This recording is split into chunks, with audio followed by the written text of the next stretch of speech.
If you wanted to stop Africa from becoming a superpower, you wouldn't have to invent a new strategy. The blueprint has already been written, tested, and perfected over centuries. You'd start by making sure Africa never unites.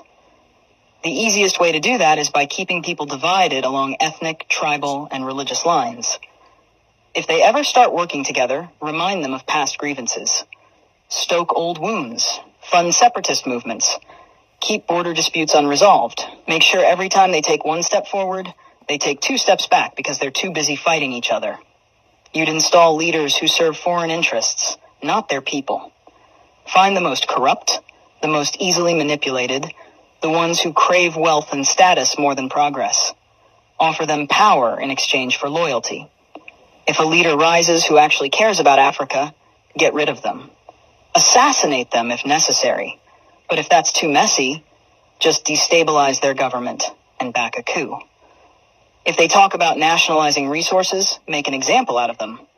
If they try to unite Africa, take them out before the idea spreads. You'd keep Africa economically weak by making sure it never industrializes.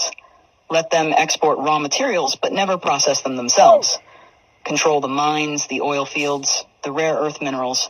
Keep them selling cheap and buying expensive. If a country tries to break free and build its own industries, sabotage it.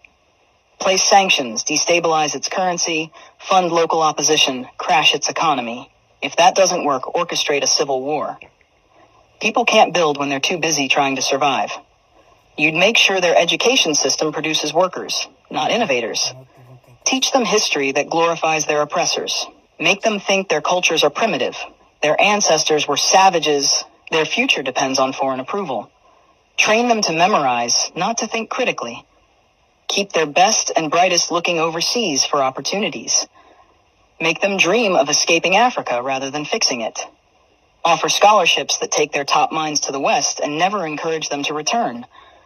Let the continent keep training doctors and engineers only for them to go enrich other nations.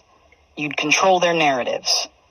Own their media, control their stories, dictate their image to the world. Make them believe they are corrupt, hopeless, eternally in crisis. Flood their screens with poverty porn and war zones. Show them charity ads that make them believe they are helpless without foreign aid. Downplay their successes. Twist their victories into isolated incidents. If an African country develops a groundbreaking innovation, credit a foreign investor. If an African leader implements a successful policy, frame it as an anomaly rather than proof of competence. You'd make sure they remain dependent. Drown them in debt. Offer loans with impossible conditions. Force them to privatize everything so foreign corporations own their water, their electricity, their land. When they struggle, give them just enough aid to keep them alive, but never enough to make them self-sufficient. Use charities to create a culture of reliance rather than resilience. Make them think foreign intervention is necessary, that they can't solve their own problems, that they always need help from the outside. You'd suppress their military strength. Keep their armies weak, their defense industries non-existent. Sell them weapons to fight each other, but never let them develop high-tech military technology. If a country tries to build a strong defense system, accuse them of being a threat to stability. Make sure they always need foreign peacekeepers, foreign military bases, foreign advisors controlling their security.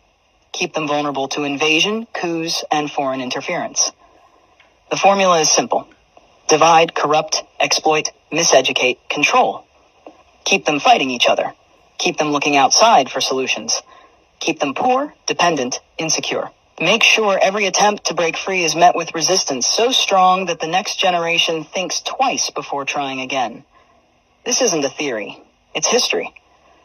The real question isn't how to stop Africa from becoming a superpower. It's how Africa can break the cycle despite every effort to keep it down.